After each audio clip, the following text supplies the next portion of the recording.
હાલો. Hello, જય ભીમ મનસુખભાઈ. જય ભીમ. જય ભીમ. હમ. હવે એક વાત મારે સમજવાની છે હા. કે આ જે અઢી શબ્દ એટલે શું? હે? અઢી શબ્દ કહે છે ને અમુક માણસો, અઢી શબ્દની દેવી. તો એ છે શું? તમે કોણ બોલો? હું અમદાવાદથી બોલું છું. કોણ? બરોબર. કોણ બોલો? હું અમદાવાદથી મનોજભાઈ મકવાણા બોલું છું. હું દલિત છું. હા. બરોબર. અને દેવગતિમાં વાત કરો માંગો? શું નામ કીધું તમારું? મનોજભાઈ મકવાણા. અને અમદાવાદમાં ક્યાં રહ્યો? હું અમદાવાદમાં ચાંદોડિયા રહું છું અને મારું ગામ છે મોરવાડ. મોરવાડ ક્યાં આવ્યું? દર્શન હોટલની બાજુમાં. હે? દર્શન હોટલની બાજુમાં સાયલા જે રહ્યું ને, હા. સાયલાની આજુબાજુમાં. ઓકે, બોલો શું હતું? આ અઢી શબ્દ બધા કે અઢી શબ્દની દેવી. બરોબર. એ અઢી શબ્દ એટલે શું? અઢી શબ્દની દેવી એટલે અઢી આખરી રહીને એને અઢી શબ્દની દેવી કીધી. હા, પછી અઢી આખરી એ તો ખ્યાલ જ છે મને. બરોબર કે એટલે અઢી શબ્દની દેવી. હવે અઢી શબ્દ એટલે શું? આ બધી મૂળ તમને ભ્રમમાં ઘાલેલા છે. અઢી શબ્દ એટલે પ્રેમ થાય. એ વાત સાચી, પ્રેમ થાય. અઢી શબ્દ એટલે પ્રેમ વિના પાવત નહીં વલ્લલ કરો હજાર બધા તાવા કરો માનતાવું રાખો લાડવા સડાવો પણ પ્રેમ વિના પોગત નહીં. એ વાત તો સાચી. એકબીજાનો પ્રેમ હોય તો બધું પોગે બધાને. એટલે આ આપણી નાઈટ ને બધું દીધું છે. દેવી પૂજક ને, દલિતો ને, ભરવાડ ને, રબારી ને, આ જે કઈ જે અભણ સમાજ છે એને આ બધા લાકડા ખોયા છે ઓબીસી સમાજમાં. હા, ઓબીસી સમાજ. ઓબીસી, એસી ને એસટી આ ત્રણ સમાજ આની અંદર પીછાય છે.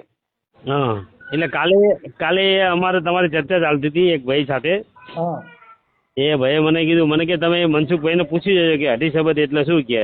એમને નહીં ખ્યાલ. અઢી અક્ષર પ્રેમ કા જો પઢે સો પંડિત હોય. હા, અઢી શબ્દ ની દેવી એટલે પ્રેમ થી બોલાવો તો આવે. મારી અઢી શબ્દ ની દેવી, મારી 3.5 વેણ ની દેવી. આ બધું એવું બધું છે. એ બધું આ ગલકા ગાલેલા છે ભાઈ. સાચી વાત છે, ગલકા ગાલેલા છે બધા. એટલે આપણે કોઈ બહાર નીકળતા નથી ગલકામાંથી. નથી. હજી આપડા પૂર્વજોના માને છે. બાપ દાદા ની કેણી માને છે એટલે દુઃખી જ થવાના. તમે તમારા બાપ દાદા આમ કરી ગયા, બાપ દાદા ને પહેરવા સોના નહોતા એવું જીવો ને તો. હે? હા, સાચી વાત છે. તો અટાણી એને પહેરવા સોયણા નહોતા, કાંઈ નહોતું, એવું જીવો ને. એવું નથી. અને એ બાપ દાદા બધું કરતા હતા બધું, પણ એ માયલું તો આપણે કોઈ કરતા નથી કઈ. એ જીબાન ના પાકા હતા, આપણે જીબાન ના ખોટા છીએ. બોલા આદિ ફોક.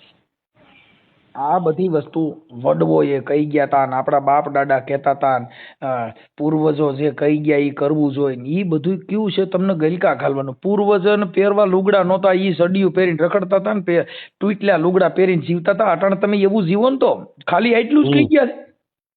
હા, સાચી વાત છે. એવું જીવો. એને હારી સાયકલ નહોતી એને, અટાણે ફોર્ચ્યુનર માં ફરી છે. ઈ બાબા સાહેબ ની દેન છે. પૂર્વજોએ કાંઈ જે કર્યું નહીં, ભણ્યા નહીં, હારા પડતા બાબા સાહેબ ના શિક્ષણ થકી તમને લાભ મળ્યો. એ વાત તો સાચી. તમને ભણવાનો અધિકાર મળ્યો, તમને સમાજમાં પ્રવાહમાં ભણવાનો અધિકાર આપ્યો. આ બધા અધિકાર ન હોત તો પૂર્વજો તમે હજી મારો ભાઈ ઢેપા બાંધતા હોત. હા, સાચી વાત છે. દાઢીઓ મોવારા વધારે હોત ને પગે લાગતા હોત. હવે આપણામાં ક્યાં કોઈ મોટા કલેક્ટર અને પીએસઆઈ હતા. અત્યારે આપણામાં પીએસઆઈ ઓફિસરો બધા છોકરાઓ છોકરીઓ ઘણા છે, શિક્ષકો. જેના પૂર્વજોના પૈયે કોને લગાય, જેના બાળકોને ભણાવ્યા. હા, જેના બાળકોને ભણાવ્યા, શિક્ષણમાં એને પ્રવેશ કરાવ્યો, આવડ્યા એને તો મંદિરોમાં પ્રવેશ કરાવ્યા, પુણ્યમું ભરાવ્યું. હાલો સાવન માઈએ પૈયે લાગવા પુણ્યમ ભરવા જવું છે, હાલો મોંગલ માઈએ પુણ્યમ ભરવા જવું છે, હાલો અઢી આખરીએ, હાલો ખીમડિયાને લાડવા ચડાવવા જવું, 5 આખરિયાને લાડવા ચડાવવાના, અઢી આખરીને ચોખા ચડાવવાના, ભૂતળા દાદાને ફલાણું ચડાવવાનું, આમ કરી કરીને આવડી આવીને આમાંથી નવીરા રહ્યા ને છોકરા ભણ્યા જ નહીં. પછી શું થયું, જે ભણેલા છોકરા હતા એના તમે વિચારધારાથી તમે એના મજૂરી કરવી પડી. તમે ગુલામ બન્યા ભણ્યા નહીં એટલે રાજા બનવું હોય ભણવું જોઈએ.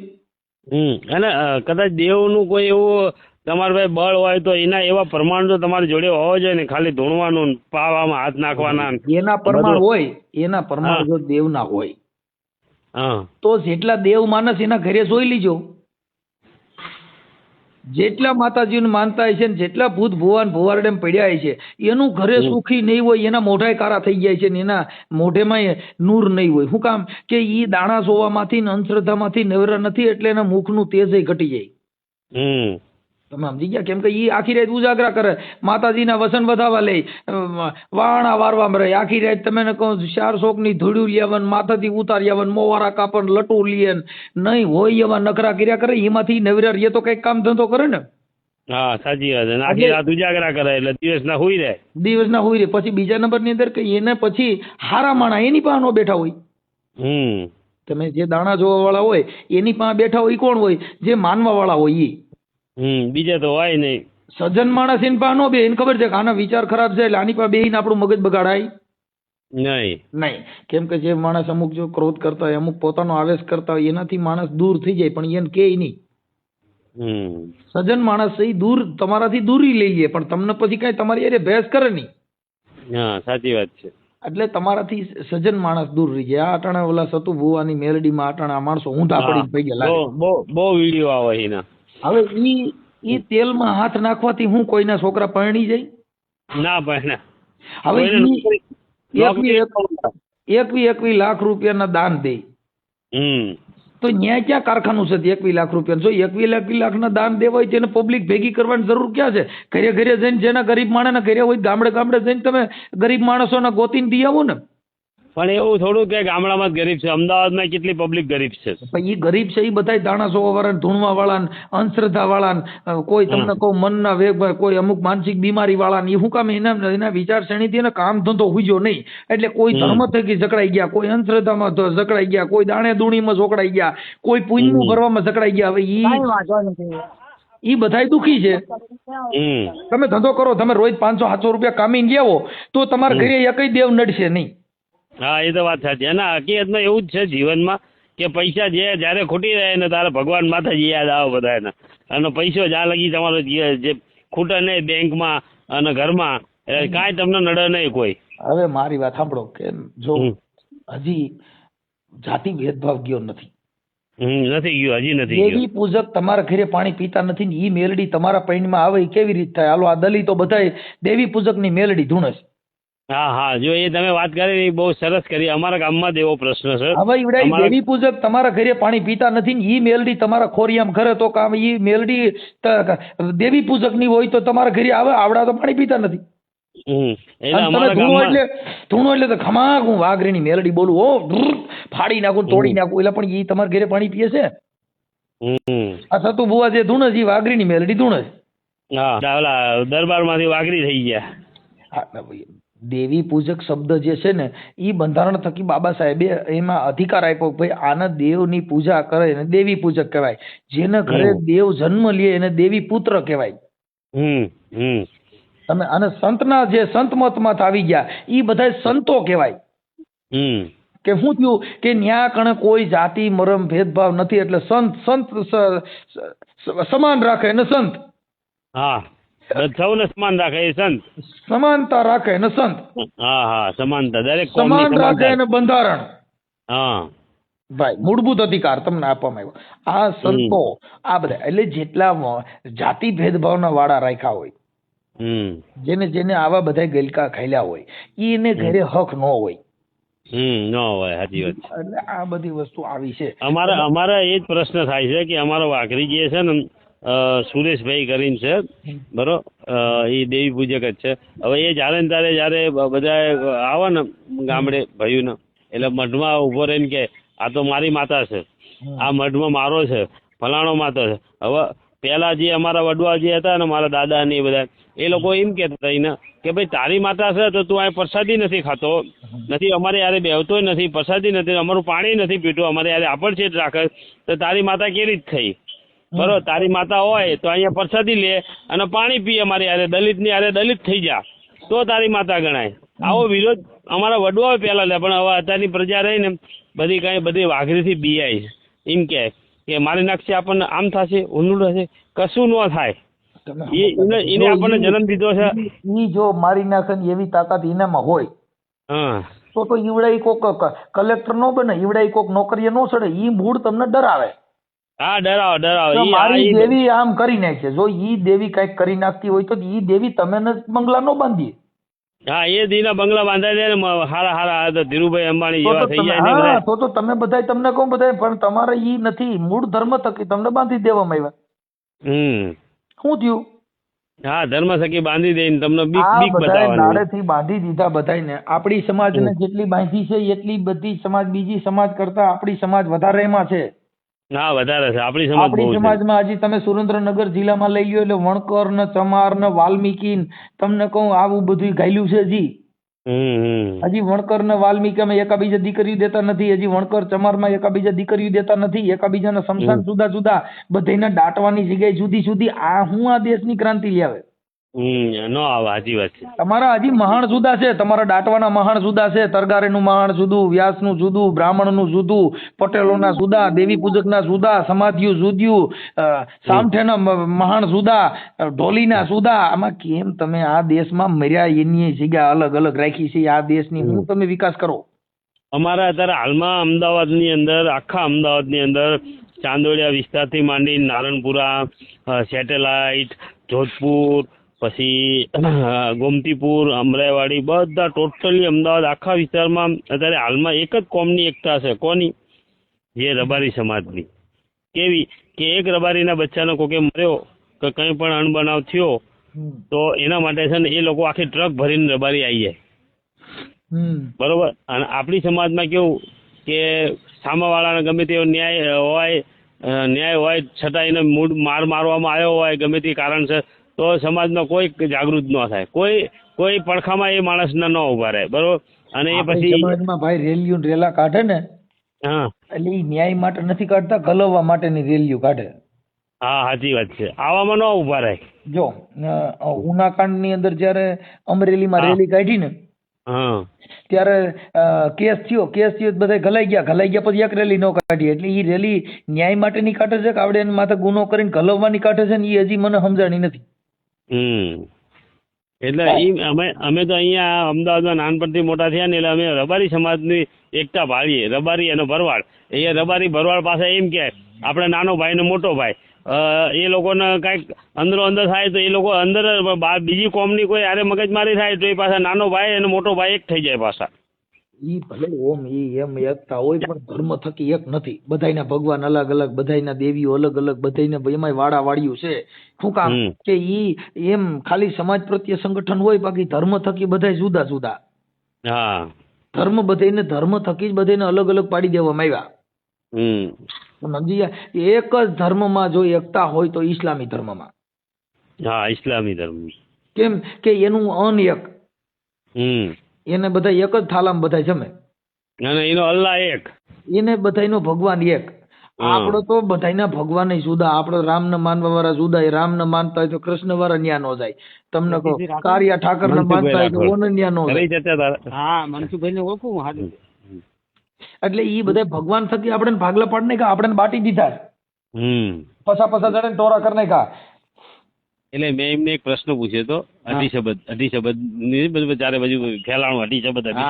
એટલે એમને એમ કીધું અઢી શબ્દ એટલે પ્રેમ. પ્રેમથી કોઈ પણ તમે દેવને બોલાવો એટલે એ અઢી શબ્દ કે. હા, બરોબર, સાચી વાત. કરી વાત કરીએ. ના, સાચી વાત. એમની રીતે એમને બરોબર છે. ઓકે છે. પ્રેમથી કોઈ પણ દેવ. હા, એટલે એમની જેટલી એમની સમજણ છે એમની વાત કરી બરોબર છે. અમદાવાદ રહ્યું ને, અમદાવાદ, હા, એમાં બેરામપુરા, પછી ગુપ્તાનગર, પછી અમુક જે વિસ્તાર છે ને, એ આખા દેવના ઘર ભર્યા. ત્યાં કણે તો ઘરે ઘરે ધૂણસ. હા પણ આ અમારે અહીંયા એવું જ છે, વાડે જ બધા ધૂણ જ છે ખરેખર. શું કરવું આમાં? ઈ ન્યા કણ હું છે જેટલા અહીંથી આવ્યા બધા ગામડામાંથી જ આવ્યા. હા હા હા હા. મૂળ પ્રોપર અમદાવાદના કોઈ નથી. ના ના નથી, એ 100% ની વાત કરી તમે. એટલે અહીંથી લેવાના અહીં ભેગા દેવાય લેતા ગયા, નકર ઈવડે ખાલે ખાલી ગયા હોત ને તો ત્યાં ગઈકું નો કરત. હા હા પણ અહીંથી મઢ હોય તો ઉપાડતા ગયા. હા અને મઢ ત્યાં ગાયલું બેરામપુરામ જાવ ઘરે ઘરે ભુવા. એ તે અમારે અહીંયા કરંડિયામાં છે ને ઘડી કોકે દિવાલમાં મૂક્યા છે ને કોકે વળી દિવાલ ઓલે નીચે પાટિયા કરીને મૂક્યા છે ને આ બધા લફડા બોલો શું સમજવું? એટલા ગ્રામ્ય વિસ્તારમાંથી ન્યા ગયા ને હા તોય ધંધો કરી શક્યા પણ સુધર્યા નહીં. ધંધો કર્યો પણ સુધર્યા નહીં. હા હા બરાબર. એને બોલું બાર ગામમાં તો બોલી બદલે છે ને સરોવર બદલે શાખા, ગઢપણમાં મોવાળાના કલર બદલે પણ જાત લખણ હોય નો બદલે લાખા. એમ ઈવડે ન્યા ગયા ને તો ધંધો બદલી ગયો, મોવાળા બદલ્યા પણ ધૂણું ને ધૂણી નો બદલી. ધૂણીની રે ખીમડિયાની અઢી આંગળીની બોડિયાની ખીમડિયા 5 આખરીઓ 5 આખરીઓ લાલબાઈ ફૂલબાઈ ને ઝોપડી ને ઝાપડી. અરે પણ ભાઈ કાંઈ આશરે દેવ અને આવડિયા ને ઘરે જીને ઘરે દેવ છે ઈને ઘરે જ બવાડા પાછા. જેટલા માણસ છે ઈને ઘરે જ બવાડા. હવે મનસુખભાઈ એક થોડી તમને નમ્ર વિનંતી છે કે જે અમારા ભાઈ જે મારા જોડે ઉભા ને બાજુમાં, એમને થોડો પ્રોબ્લેમ છે સંસારિક રીતે. હવે એમના એવું છે કે એમના આર્ય સમાજમાં મેરેજ કર્યા હતા. આર્ય સમાજમાં બોલે? આર્ય સમાજમાં લગ્ન કર્યા હતા. સર્ટિફિકેટ આપ્યું હતું એનું. હવે મેં લગ્ન કર્યા પછી એમનું વાઇફ છે ને ખાલી તમારી જોડે કેટલા મહિના રહ્યા? 5-6 મહિના રહ્યા. પછી એમના મમ્મી પપ્પાની છોકરીને લઈ ગયા કે એને વાય આવે છે એમ કરી અને આજે કમસે કમ 4-5 વર્ષ થયા. 4-5 વર્ષ થયા. હવે એ લોકો નથી મોકલતા, જવાબ દેતો નથી કોઈ પ્રમાણે. અને એ લોલિયાના છે નહીં? હા લોલિયા ગામ, ધંધુકા પાસે લોલિયા ગામ રહ્યું ને ત્યાં આગળ જાય ને ભેદરા લોલિયા ની બધું આવે. હા અને એમનું રહી છે અમરાવાડી. હવે આ પ્રશ્ન કોઈથી સોલ્વ થાય એવો નથી. બે કુટુંબ વાળાથી નથી સોલ્વ થયો. એ માણસ છે ને ભાષા જ આખી અલગ બોલો, ભૂંડા જ બોલવા માંડે. જે જાય ને એની હારે ભૂંડા જ બોલવા માંડે. હવે આ જે વ્યક્તિ મારી જોડે છે ને, હવે એના મમ્મી પપ્પા બંને ઓફ થઈ ગયેલા છે બરોબર. અને ભાઈ કુટુંબ જે છે બધું ઘણું અમારું ભાઈ કુટુંબ છે, પણ એક એમાં હારા વાત નથી. એ બધા તમે જે કીધું ને કે આ બોડીઓ ગણીને અઢી આકરીને 5 આકરીઓ બધા ઈમાં જ પડ્યા એટલે વધારે દુખી હોય. આ બધું ભવાડા એના ઘરે થાય ભાઈ. તો હું તમને કહું છું કે આ છોકરો જે રહ્યો ને એની કોઈ પ્રોબ્લેમ સોલ્વ કરતું નથી. અને એના કેટલા વર્ષે મેરેજ થયા? મારો 36-37 વર્ષે મેરેજ થયા હતા. અત્યારે 45-46 વર્ષ અને અત્યારે 45-46 થઈ ગયા. 5 વર્ષથી પેલી એનું બૈરું આવતું જ નથી. હવે એને 37-38 વર્ષ, એના 37-38 વર્ષ થઈ ગયા. તો આ એક મેટર સુલઝાવવાની છે તમારે. ભાઈ એમાં એવું છે કે અત્યારે મેટર સુલઝાવવામાં સુલઝે એવું નથી. અટાણે બધા છે ને ભાઈ સમાજમાં ખાલી વાતો જ રહી છે. બાકી અટાણે પૈસો જ પરમેશ્વર માની લીધો. તમારે ઘર હાલે નો હાલે નાય બધું કોઈને કાંઈ જોતા નથી. રૂપિયા દિયો ને તમાશા દેખો. અરે પણ એ વાતે બરાબર. નાટમાં ચિઠ્ઠી આપી છે, નાટમાં ચિઠ્ઠી આપી છે. રૂપિયા આપીને કદાચ એ છૂટું કરી નાખતા હોય ને. આ તમે ફોન કરનાર વ્યક્તિનું નામ શું? તમારું નામ? મારું નામ મનુભાઈ છે. મનુભાઈ મકવાણા. ગામ મોરવાડ. સમઢિયાળાની બાજુમાં. મનુભાઈ મકવાણા. ગામ મોરવાડ. હા તાલુકો ચુડા તાલુકો મોરવાડ અને હાલ અમદાવાદ. અને મોરવાડ એટલે કે ચુડા તાલુકાનું મોરવાડ એમ કે ચુડા તાલુકાનું મોરવાડ. હો અમદાવાદ. અને અમદાવાદ ક્યાં? વાડજ. ઓકે. અમદાવાદના વાડજ. હા અમદાવાદ વાડજ એટલે વાડજ વિસ્તારનું નામ છે. કાંઈ વાંધો નહીં. વાડજ લખીને એ રીતે આ તમારો છે ને ઓડિયો અમે વાયરલ કરશું. બરોબર. તો પછી આ ગુણવંતભાઈ ને આરે વાત કરો તો એમાંથી એમને એ જે શબ્દ બોલે ને એ વાયરલ કરજો. મારો ન કરતા. મારી બહુ નથી. તમે આખી વાત સમજતા નથી. તમે અટણા જે દેવની વાતો કરી છે ઈ વાતો તમારી વાયરલ કરવા માટે થઈને આ તમે જે કઈ સમાજની અંદર ગેર મેસેજ જાય છે એના માટે વાયરલ કરો. બાકી અમારે આ કઈ વાયરલ કરવાની જરૂર નથી. આ તો તમે ને તમે વાતો કરો છો ને તમે બીઓ છો તો ફોન ન કરાય. ના, મેં તો ફોન એના માટે કર્યો. મારી વાત સાંભળો, મેં તો પેલા અઢી શબ્દની વાત તમારે આગળ જાણવા માટે કર્યો. એટલે જ આ હોરી ઊભી થઈ. અઢી શબ્દ નું પૂછ્યું ન હોત તો કઈ થાત નહીં. અઢી શબ્દ એટલે અઢી શબ્દ તમારી જિંદગી બગાડ નાખી. હા, સાચી વાત છે. તમે હળો થાવશો એ અઢી શબ્દ માં જ થાવશો. અઢી આખરી માન્યા અને કહું તો શું નો વય એવા લાકડા ઉભા કર્યા. હા, સાચી વાત.